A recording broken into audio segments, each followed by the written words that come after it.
La risa del oficial francés se apagó en su garganta cuando la hoja le atravesó la clavícula.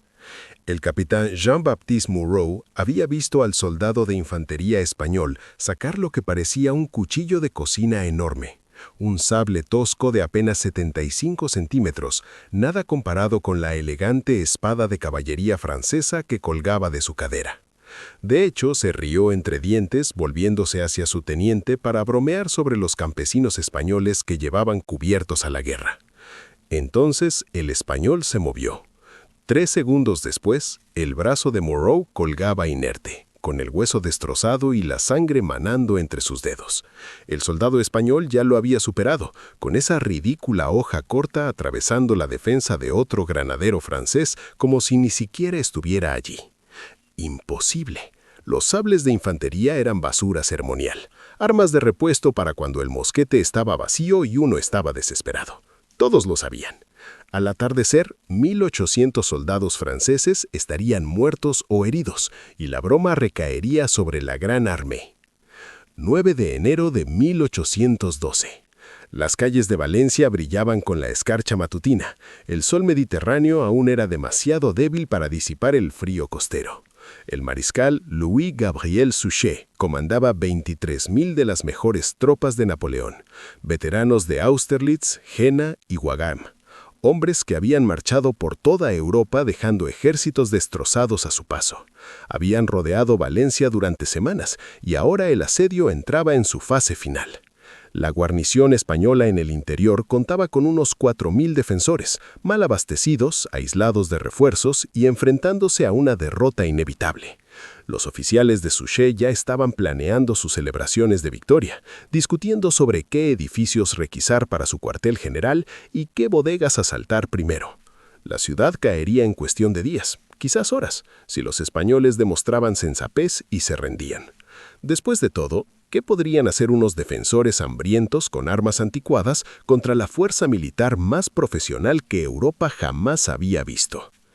Estaban a punto de descubrir lo que unos hombres desesperados con la espada adecuada podían lograr cuando la muerte era preferible a la rendición. Diego Álvarez se agazapó tras los restos destrozados del puesto de un comerciante, con las manos firmes a pesar del frío, a pesar del hambre que le roía el estómago, a pesar de saber que la artillería francesa probablemente lo mataría antes de comer.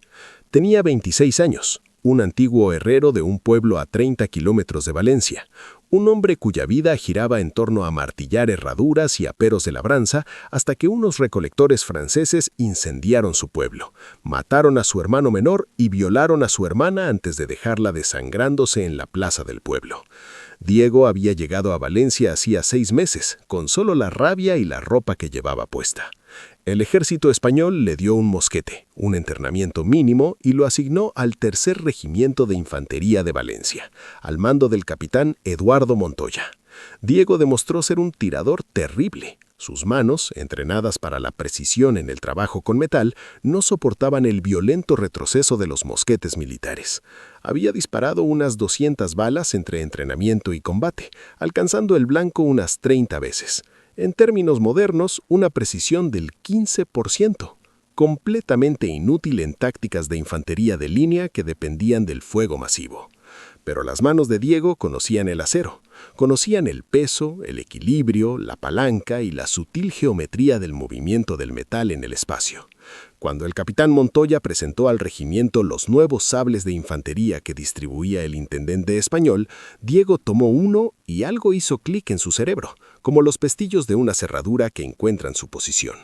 El arma parecía ridícula. Oficialmente designada como sable de infantería español modelo 1803, medía solo 64 centímetros de hoja corta y ancha, con una curva pronunciada de un solo filo y lomo grueso, y pesaba apenas 1 kilo incluyendo la sencilla guarda de latón y la empuñadura forrada en cuero. La infantería francesa portaba espadas cortas, similares, armas de repuesto nunca intentadas para el combate serio.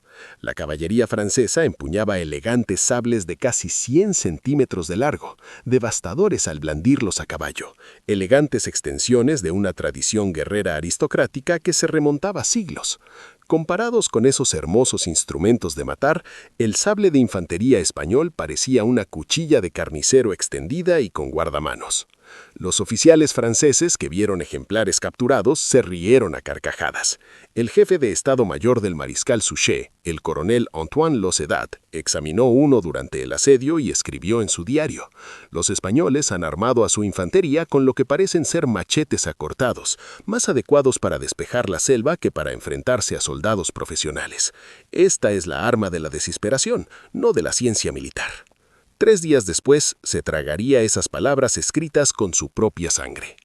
Esto es lo que los franceses no entendieron. Esto es lo que sus siglos de tradición caballeresca y la cultura aristocrática de la lucha con espada les hicieron invisible. El modelo 1803 español no fue diseñado para duelos, no estaba destinado a ser elegante.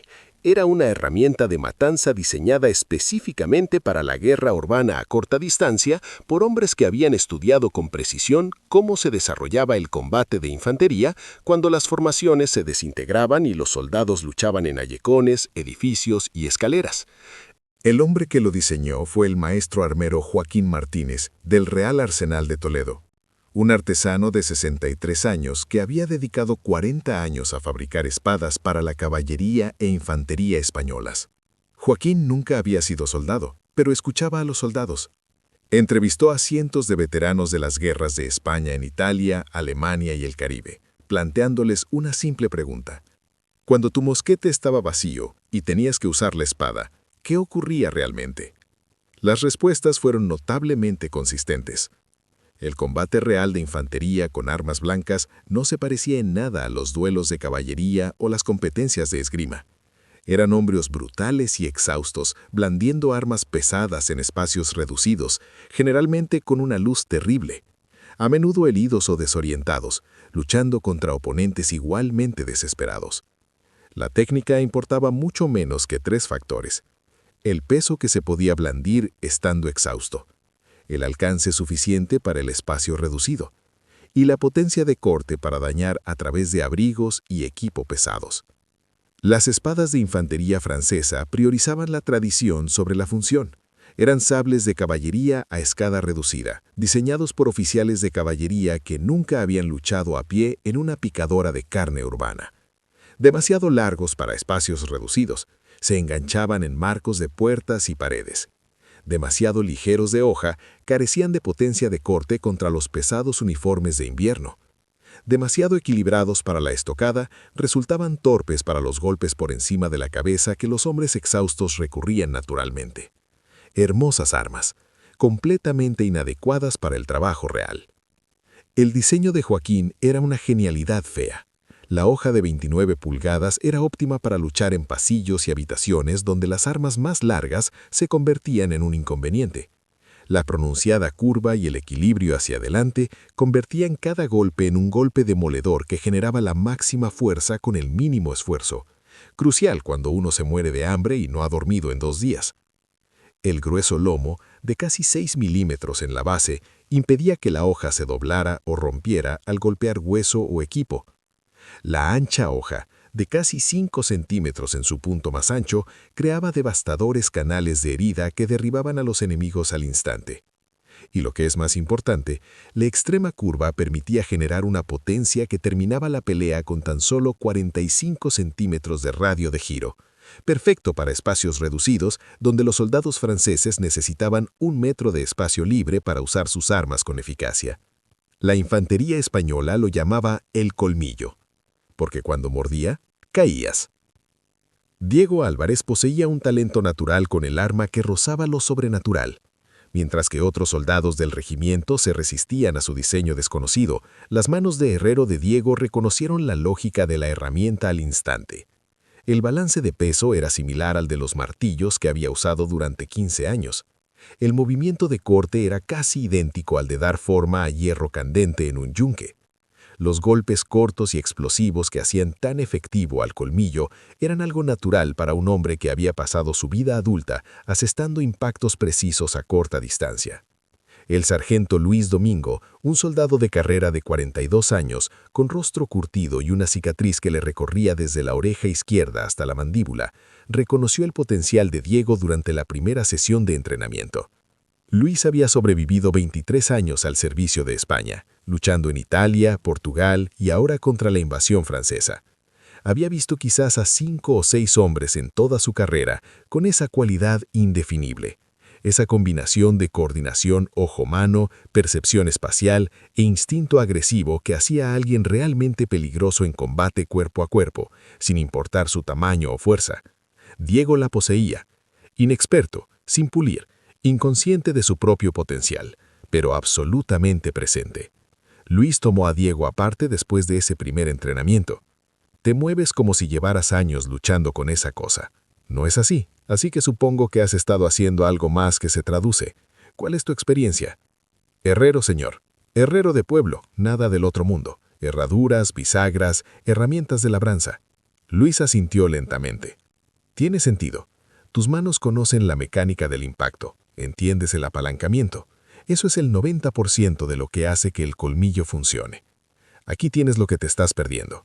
Sacó su propio sable y realizó una secuencia de cortes, no los movimientos formales de desfile que habían estado practicando, sino movimientos compactos y económicos que parecían casi perezosos hasta que te dabas cuenta de la poca energía que desperdiciaban. El entrenamiento de la infantería francesa les enseña a extenderse, a alcanzar, a pensar en la espada como una extensión del brazo. Mentalidad equivocada para esta arma. El colmillo no se extiende, explota. No estás extendiendo la mano para tocarlos, estás explotando en su espacio y eliminando lo que tengas delante. Brazo, hombro, nuca, da igual. La blada no le importa. Tu trabajo es poner acero donde hay carne y dejar que la física haga el resto. Diego absorbió esto como tierra reseca que absorbe la lluvia. Luis continuó. Segundo punto. El entrenamiento francés enfatiza las guardias y las paradas. Espada contra espada, la danza del acero, muy romántico. Olvídalo. Si un oficial francés intenta esa tontería del sable de caballería contra ti, su espada es 15 centímetros más larga que la tuya y lleva entrenando con ella desde los 14 años.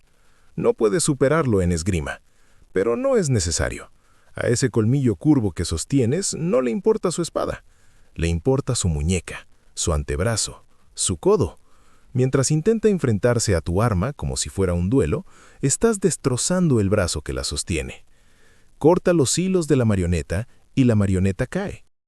Durante las semanas siguientes, a medida que la situación de Valencia se volvía más desesperada, la artillería francesa bombardeaba las murallas y el hambre apretaba a los defensores.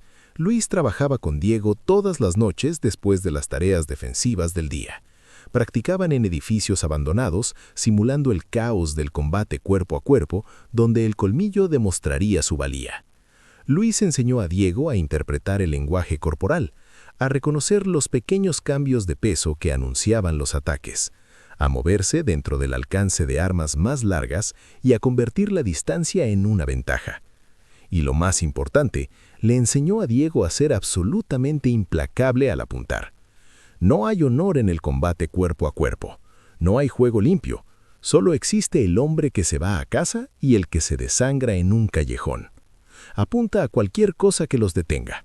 Ojos, garganta, brazos, ingles, parte posterior de la rodilla, da igual. Esto no es un torneo, es supervivencia. Diego demostró ser un estudiante excepcional, en parte porque no le importaba verse bien ni seguir la tradición. Nunca había sido soldado antes de la invasión francesa.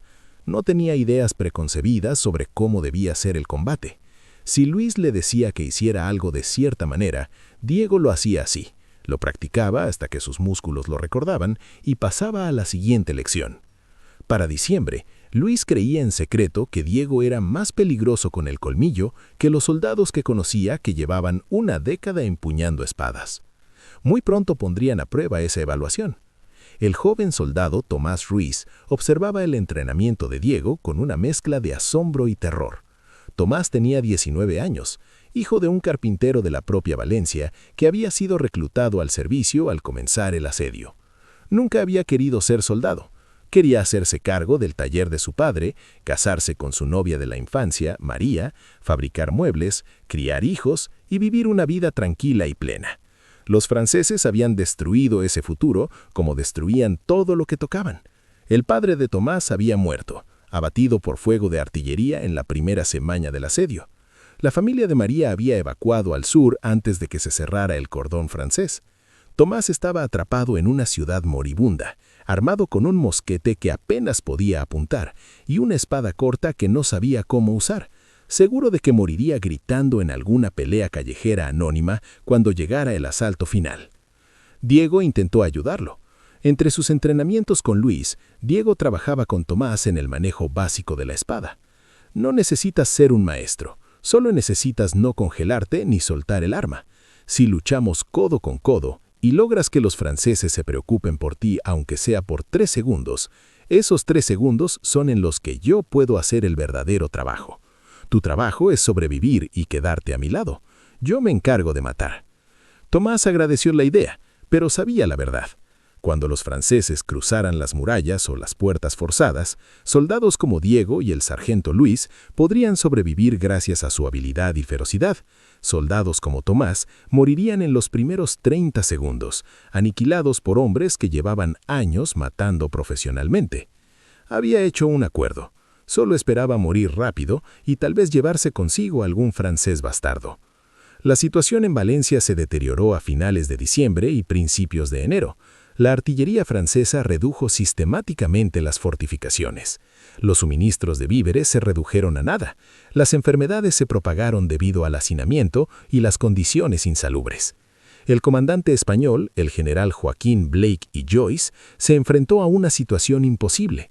Le quedaban aproximadamente 4.000 defensores aptos para el combate frente a 23.000 soldados franceses al mando de uno de los mariscales más competentes de Napoleón.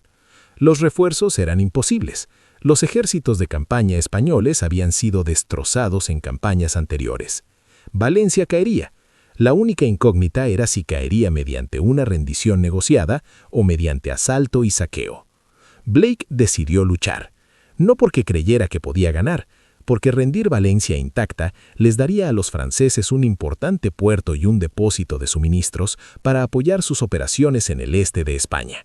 Cada día que Valencia resistía, les costaba recursos y tiempo a los franceses. Cada soldado francés que moría tomando la ciudad era uno menos a disposición en otros lugares. La misión de Blake no era la victoria, era hacer que los franceses pagaran el máximo precio por lo que de todos modos acabarían tomando. Reunió a sus oficiales y les explicó la estrategia. Cuando abran una brecha en las murallas, no defenderemos las brechas. Desperdicio de hombres. Nos replegaremos en la ciudad y los obligaremos a luchar por cada calle, cada edificio, cada rumbo. Venderemos a Valencia en un laberinto mortal donde su número no significa nada y su artillería no podrá ayudarlos. El tercer regimiento de infantería, al mando del capitán Montoya, anclará la defensa del distrito de almacenes cerca de la brecha principal. Sus hombres tienen esos sables nuevos. Me han dicho que son efectivos en el combate cuerpo a cuerpo. Averigüemos si es cierto. El capitán Eduardo Montoya tenía 34 años, hijo de un noble menor que se había unido al ejército más por tradición que por pasión y que había pasado la mayor parte de su carrera en la guarnición, tramitando documentos y gestionando la logística. La invasión francesa había revelado capacidades que desconocía. Era un comandante táctico nato, dotado para interpretar el terreno y posicionar las fuerzas con la máxima ventaja. Reunió a su compañía de 80 hombres, incluyendo a Diego, Luis y Tomás, en un almacén parcialmente derrumbado a 2 calles de las murallas. «Caballeros, los franceses entran por la brecha noreste mañana o pasado mañana. Esperarán que los combatamos en la brecha y luego nos derrumbemos. Vamos a hacer algo diferente. Vamos a dejar que entren en la ciudad. Los vamos a canalizar hacia el distrito de almacenes, donde las calles se estrechan y los edificios crean cuellos de botella. Y luego les presentaremos a El Colmillo a una distancia que permita una conversación. Creen que marchan hacia una ciudad derrotada. Marchan hacia un matadero. ¿Preguntas?» Diego levantó la mano. «Señor, Las formaciones de infantería francesa están diseñadas para el combate en campo abierto, largas filas, fuego concentrado. En calles estrechas no pueden formarse correctamente, se amontonan. ¿Estamos aprovechando eso? Montoya sonrió con tristeza. Exactamente. En campo abierto, su disciplina y potencia de fuego nos destruirían. En un entorno urbano, donde solo pueden atacarnos de 6 a 8, su número se convierte en un lastre. Los hombres de atrás no pueden disparar sin herir a los suyos. Los hombres de adelante no pueden retirarse sin pisotear a los que están detrás. Y mientras lo descubren, les estarás enseñando el arte de tus sables. El sargento Domingo coordinará la respuesta en combate cuerpo a cuerpo. Diego, Luis me dice que te has convertido en nuestro experto residente con el colmillo. Liderarás el equipo de contacto inicial. Elige a 5 hombres de confianza. Cuando la columna francesa entre en la zona de aniquilación, tu equipo los atacará por el flanco izquierdo, mientras que el de Luis lo hará por la derecha. Derrumbará su formación, creará caos, los hará entrar en pánico. El resto de la compañía proporcionará apoyo con mosquetes desde las ventanas y los pisos superiores. No pretendemos derrotarlos, intentamos que sangren tanto que pierdan las ganas de avanzar. El 9 de enero amaneció frío y despejado. La artillería francesa abrió fuego con las primeras luces, concentrando el fuego en un tramo de muralla de 100 metros, ya debilitado por semanas de bombardeo. A las 10 de la mañana, la muralla se derrumbó entre un estruendo de piedras y polvo, creando una brecha lo suficientemente amplia como para que una compañía completa marchara en formación. El mariscal Suchet, observando desde su puesto de mando, asintió con satisfacción. Se volvió hacia el coronel Losedat. Envía el 117 de Infantería de Línea, despeje la zona de la brecha y avance hacia la plaza central. Despliegue al cuarto de dragones para aprovechar cualquier avance. Quiero que Valencia esté asegurada antes del anochecer. El 117 Regimiento de Infantería de Línea estaba compuesto de veteranos, 2.100 hombres que habían combatido en Italia y Austria, profesionales que dominaban su oficio. Se formaron fuera de la brecha, con los tambores marcando el ritmo, los oficiales dando órdenes a gritos y la maquinaria militar de la Gran Armée demostrando la precisión que había conquistado mayor parte de Europa. A las 10:30 avanzaron por la brecha en perfecto orden, esperando encontrar a los destrozados defensores españoles retrocediendo en desorden. En cambio, encontraron calles vacías, inquietantemente vacías. Los edificios mostraban daños por artillería, pero no había cuerpos, ni defensores, ni resistencia. Las compañías de vanguardia avanzaron con cautela, con los oficiales vigilando ventanas y puertas en busca de emboscadas. Se adentraron en la ciudad, con la columna extendiéndose tras ellos. 300 hombres ahora dentro de las murallas de Valencia, luego 500, luego 800. El capitán Montoya, observando desde una posición oculta a 3 calles de la ciudad, esperó a que la columna francesa estuviera completamente ocupada.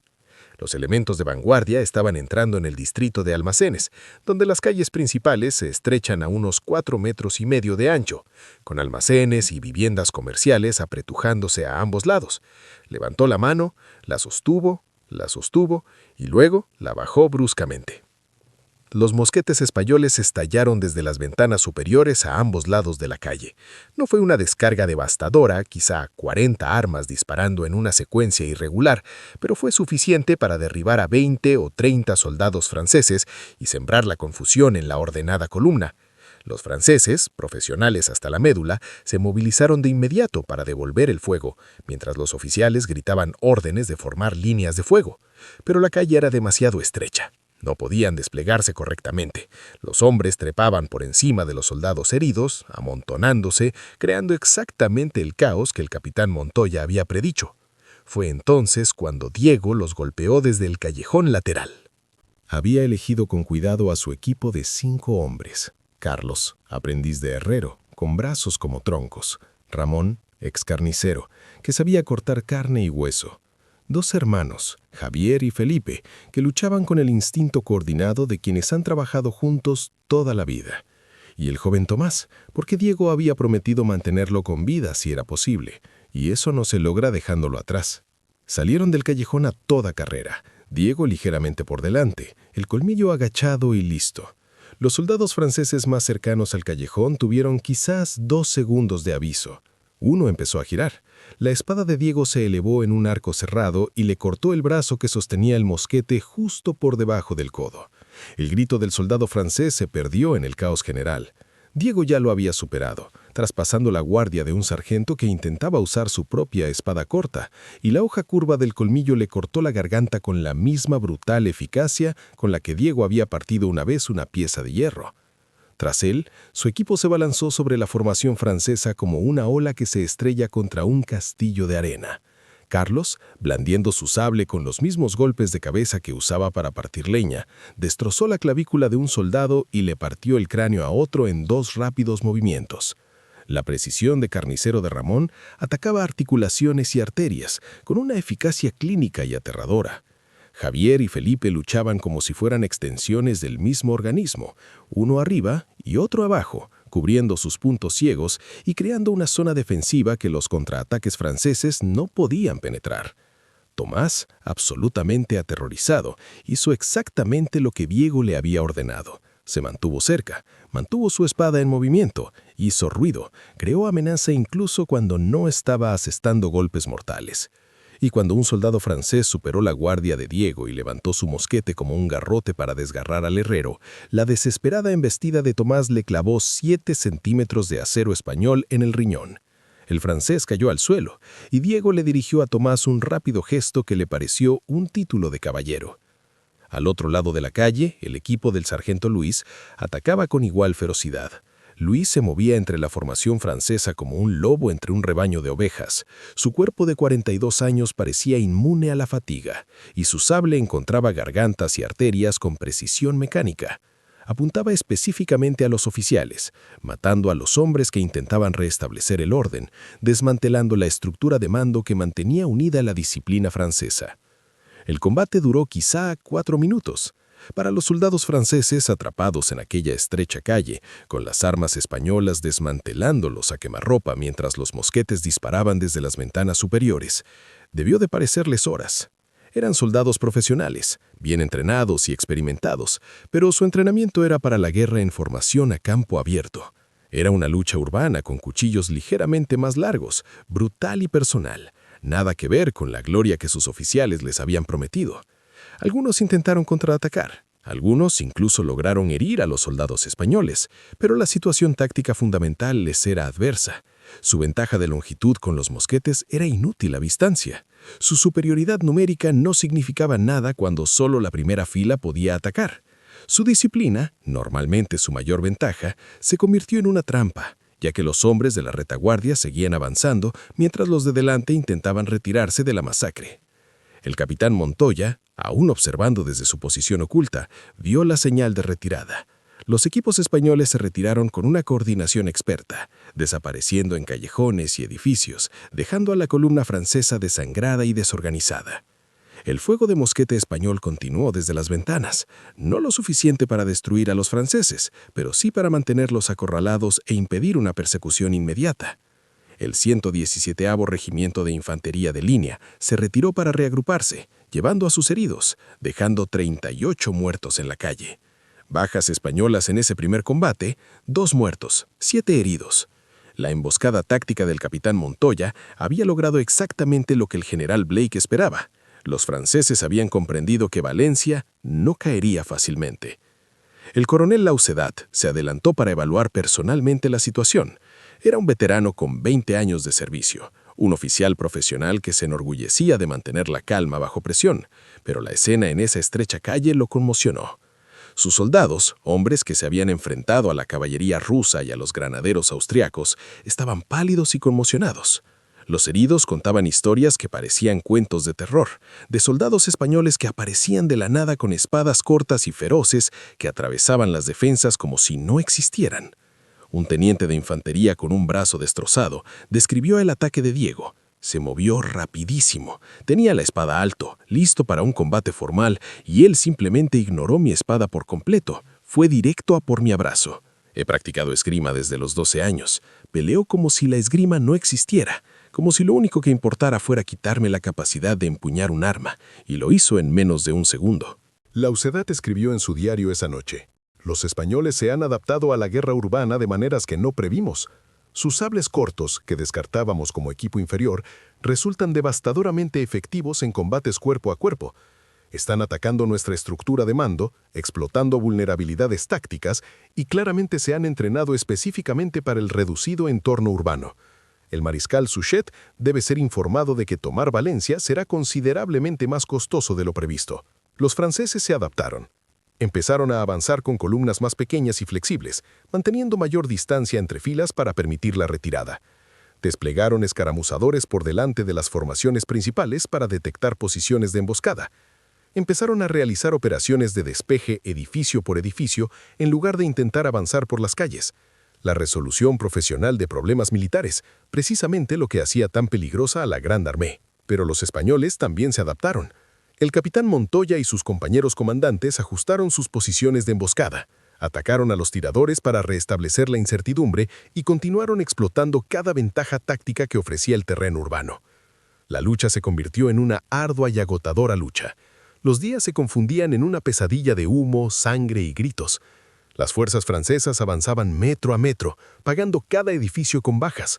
Los defensores españoles retrocedieron posición tras posición, haciendo sangrar a los franceses a cada paso. Diego Álvarez se convirtió en una leyenda en el tercer regimiento de infantería. Los soldados empezaron a llamarlo el fantasma del colmillo, porque parecía aparecer de la nada durante los avances franceses, causar un daño terrible y desaparecer antes de que un contraataque concentrado pudiera alcanzarlo. Dejó de contar sus bajas después de la primera semana. Se parecía demasiado al trabajo que solía hacer en la forja, simplemente martillando en una tarea que debía hacerse.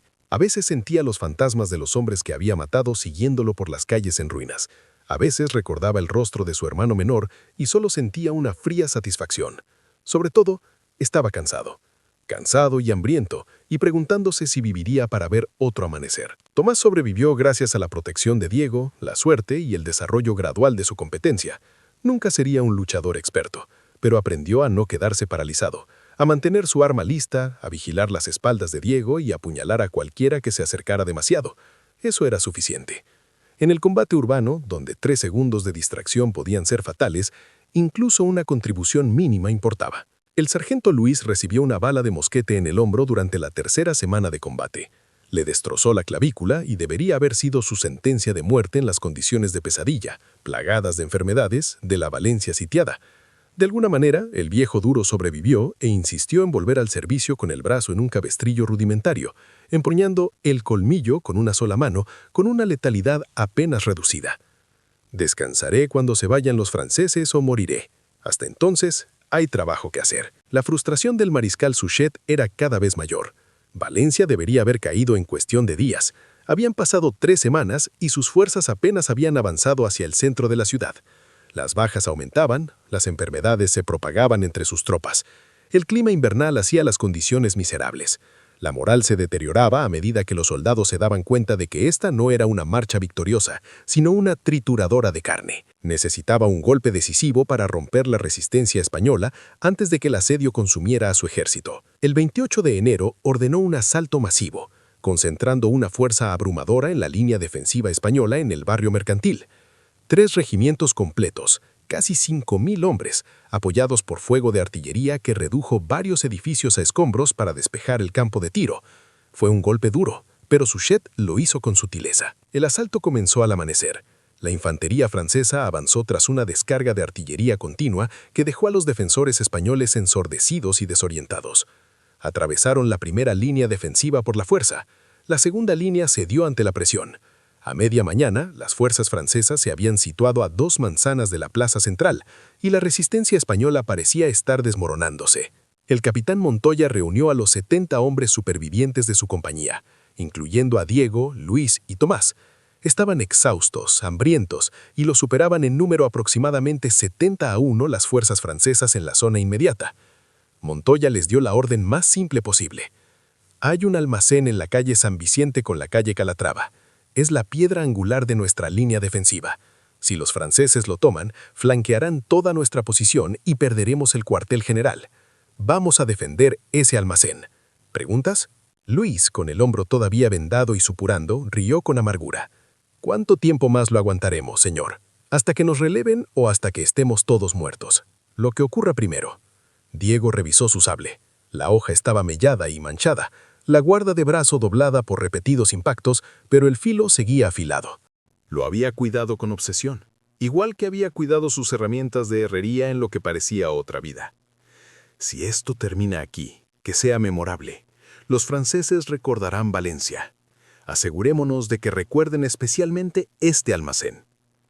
Llegaron al almacén con unos 10 minutos de ventaja antes del asalto francés. Era un edificio de piedra de 3 pisos con ventanas estrechas, muros gruesos y una única entrada a pie de calle. Defendible, si se contaban con suficientes hombres. Con 70 defensores enfrentándose a miles de atacantes, era una tumba. El capitán Montoya posicionó a sus hombres con brutal eficiencia. 40 soldados con mosquetes distribuidos en los pisos superiores para proporcionar fuego de cobertura. 30 soldados con sables, incluyendo a Diego, Luis y Tomás, apostados en la planta baja para responder a las brechas. Todos entendían las matemáticas. Matarían a tantos soldados franceses como fuera posible y luego morirían. No había ruta de retirada. No venía ningún rescate. Solo el almacén, la espada en la mano y los hombres a tu lado. Los franceses llegaron al mediodía como un maremoto azul. La primera oleada de asalto, de 200 hombres, golpeó la entrada del almacén con una fuerza explosiva. El fuego de mosquetes español desde las ventanas superiores derribó a 30 o 40 atacantes, pero el resto se estrelló contra la entrada atrincherada como las olas del océano contra las rocas. Las bayonetas astillaron las puertas de madera. Granaderos franceses, tropas de asalto de élite, irrumpieron en la planta baja. Diego los recibió 3 pasos dentro de la puerta. El colmillo le atravesó el cuello al primer hombre antes de que el granadero siquiera se diera cuenta de que lo estaban atacando. El segundo atacante, un sargento con unos 15 años de experiencia en combate, levantó su mosquete para bloquearlo. La hoja de Diego golpeó la culata de madera y la destrozó. Luego continuó abriéndole la mandíbula al sargento en un chorro de dientes y sangre. El tercer hombre dudó solo una fracción de segundo, procesando el horror de lo que acababa de ver, y esa vacilación le costó la vida cuando el golpe de Diego lo abrió desde la clavícula hasta el esternón. Detrás de Diego, su equipo y el resto de los defensores de la planta baja formaron un muro de acero español y desesperación. No luchaban por la victoria, luchaban para que los franceses pagaran el máximo precio por este edificio, para frenar el avance lo suficiente como para que otras fuerzas españolas se reagruparan, para eliminar a tantos atacantes que, cuando Valencia finalmente cayera, los franceses recordaran el precio. La lucha dentro del almacén se convirtió en un caos absoluto. Las formaciones no significaban nada. La doctrina de entrenamiento no significaba nada. Era solo oscuridad absoluta. Hombres gritando, espadas subiendo y bajando, sangre resbalando por el suelo hasta que los soldados de ambos bandos resbalaban y se deslizaban. Los soldados franceses seguían entrando en masa porque sus oficiales los empujaban por detrás, creando una aglomeración que impedía un combate efectivo. Los defensores españoles aprovecharon esto sin piedad, atacando a cualquiera que lograra avanzar, creando una creciente cantidad de bajas francesas que bloqueaban físicamente la entrada. Tomás mató a 3 hombres en esa hora infernal. Nunca recordó haberlo hecho conscientemente. Su cuerpo se movía por puro instinto, el entrenamiento que Diego y Luis le habían inculcado, la desesperada necesidad animal de sobrevivir. En un momento estaba defendiendo el lado ciego de Diego. Al siguiente estaba de pie sobre los cuerpos de soldados franceses que su espada había matado de alguna manera, y no recordaba la transición. Luis, con su hombro herido y todo, era un demonio manco. Sus décadas de experiencia le permitían administrar su energía y fuerza de una forma que los luchadores más jóvenes no podían. Identificaba amenazas, las neutralizaba con un movimiento mínimo y se dirigía al siguiente objetivo con eficiencia mecánica. No luchaba con ira, no luchaba con miedo, simplemente trabajaba, haciendo el trabajo que había hecho durante 23 años, detener cuerpos mediante la aplicación de acero afilado en zonas vitales. Diego había trascendido el pensamiento consciente y se había adentrado en una especie de estado meditativo. Sus manos de herrero recordaban el ritmo: levantar, golpear, pisar, levantar, golpear, pisar. Los rostros de los hombres que mataba se difuminaron. Ya no eran personas, solo eran problemas que resolver, amenazas que neutralizar, obstáculos que eliminar. Una parte de su mente, la que aún era humana, gritaba de horror por lo que se había convertido.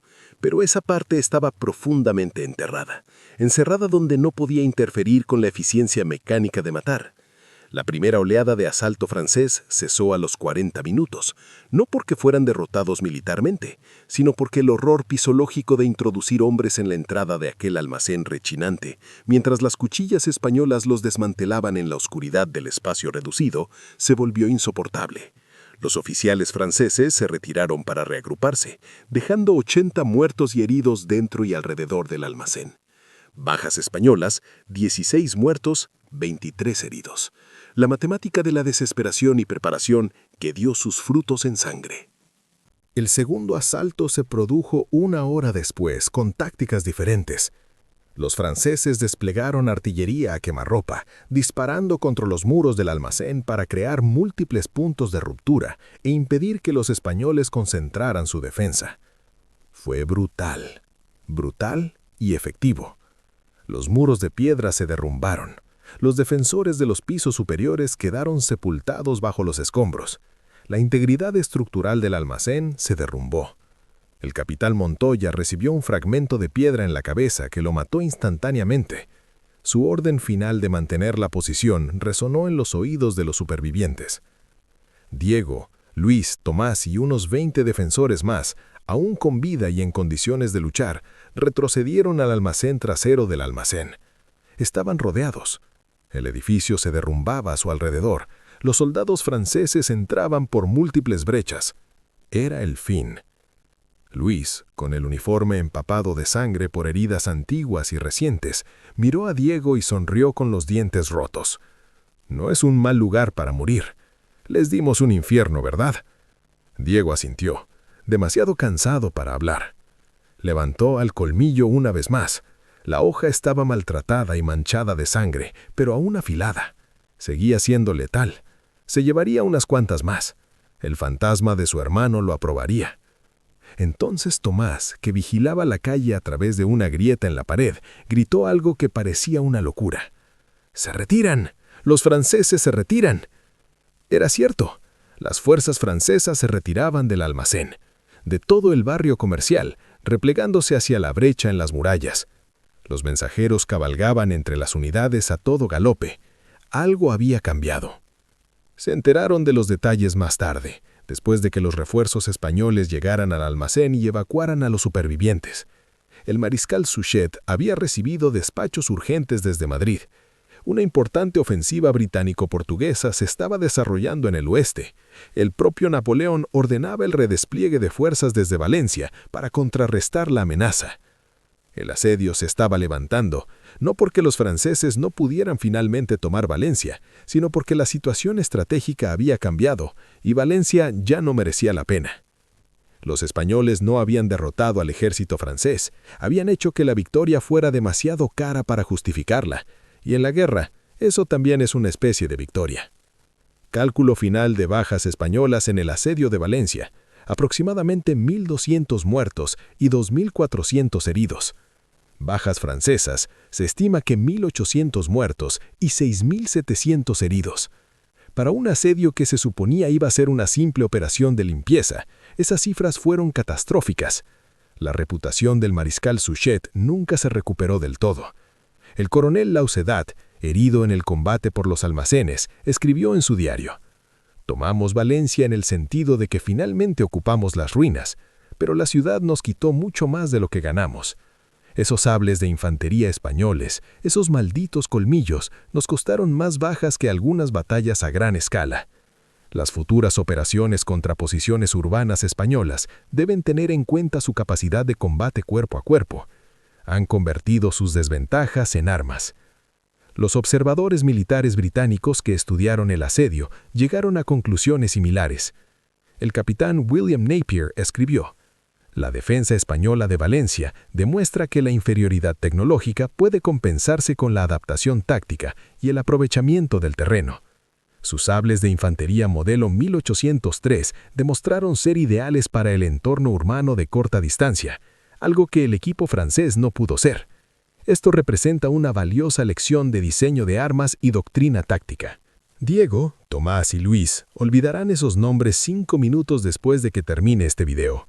Pero si no le dan a me gusta y se suscriben ahora mismo, el algoritmo de YouTube también los olvidará. Decidirá que esta historia no vale la pena mostrarla a nadie más. Tú decides, que estos guerreros sigan siendo recordados o que desaparezcan en el olvido. Un me gusta equivale a un saludo a los defensores que la historia olvidó. Suscríbete para no perderte historias que no enseñan en la escuela. Comenta "saludo" si crees que se lo han ganado. Diego Álvarez sobrevivió a la guerra, aunque el hombre que salió de las ruinas de Valencia apenas se parecía al herrero que había entrado a la ciudad 6 meses antes. Regresó a su pueblo tras la retirada francesa de España en 1813, reconstruyó su forja y nunca habló del asedio con nadie. Conservó su maltratado El Colmillo colgado sobre su banco de trabajo hasta su muerte en 1847, a los 61 años. Sus nietos lo donaron a un museo en Toledo, donde permanece hasta la actualidad. La hoja dentada y la guarda doblada son un testimonio silencioso del infierno en combate cuerpo a cuerpo. Las heridas del sargento Luis Domingo durante el asedio nunca cicatrizaron del todo. Murió de una infección 3 meses después de Valencia, rodeado de hombres de su regimiento que lo consideraban el mejor soldado que habían conocido. El ejército español lo ascendió póstumamente a teniente, un gesto simbólico que le habría hecho reír. Tomás Ruiz vivió hasta los 83 años. Se casó con su novia María después de la guerra, se hizo cargo del negocio de carpintería de su padre y crió 4 hijos. Llamó a su hijo mayor Diego y a su segundo Luis. Nunca les dijo por qué. El sable de infantería español, modelo 1803, permaneció en servicio en las fuerzas españolas hasta 1842, cuando diseños actualizados lo reemplazaron. Pero su influencia se extendió mucho más allá de España. Los observadores militares prusianos estudiaron el asedio de Valencia y rediseñaron sus propias espadas de infantería se basaban en principios españoles. Las fuerzas británicas adoptaron diseños similares de hoja corta para la guerra colonial, donde el combate en la jungla y en la ciudad hacía imprácticas las espadas más largas. El ejército estadounidense examinó ejemplares capturados al desarrollar sus propias armas de combate cuerpo a cuerpo. El diseño, feo y funcional, de Joaquín Martínez, influyó en el pensamiento militar durante décadas. Esto es lo que la mayoría de los libros de historia no te contarán. Valencia no fue estratégicamente decisiva. España no logró su independencia gracias a un solo asedio. La Guerra de la Independencia continuó 2 años más, involucrando a cientos de miles de tropas y múltiples batallas importantes. Pero Valencia fue importante porque demostró una verdad fundamental sobre la guerra, que los imperios arrogantes siempre aprenden a las malas. La superioridad numérica y tecnológica no significan nada si no se pueden desplegar eficazmente. Los franceses tenían toda la ventaja sobre el papel. Perdieron miles de hombres a manos de defensores que usaban armas de las que sus oficiales se reían, porque esos defensores comprendían su entorno, adaptaban sus herramientas a la realidad en lugar de a la tradición, y luchaban con la desesperación de quienes protegen su patria. Es la misma lección que Afganistán le enseñó a la Unión Soviética, la misma lección que Vietnam le enseñó a Estados Unidos, la misma lección que toda superpotencia tecnológica aprende cuando asume que una ventaja abrumadora garantiza la victoria. El arma no gana la guerra, el guerrero que la empuña sí. Y los guerreros desesperados que defienden su hogar con equipo inferior, pero con una determinación superior, son los enemigos más peligrosos a los que cualquier ejército puede enfrentarse. 3 meses después de Valencia, Diego lideró una incursión contra un convoy de suministros francés que se volvió legendaria incluso para los estándares de la guerrilla española. 40 soldados españoles emboscaron a 200 soldados franceses y capturaron suministros que mantuvieron operativos a 3 batallones españoles durante todo el invierno. La forma en que lo hicieron, utilizando tácticas de El Colmillo adaptadas al combate en campo abierto, reescribió la doctrina de la guerra de guerrillas. Revelaré la operación completa en el próximo video, pero solo los suscriptores recibirán la notificación. Comenta la parte 2 si quieres la historia completa. Alcanza los 1000 comentarios y la subiré la semana que viene. demuestra que no eres solo un espectador. Forma parte de esta comunidad de guerreros de la historia. Suscríbete ahora. Los franceses aprendieron a temer las espadas españolas. ¿Conocerás su historia antes de que el algoritmo la entierre para siempre?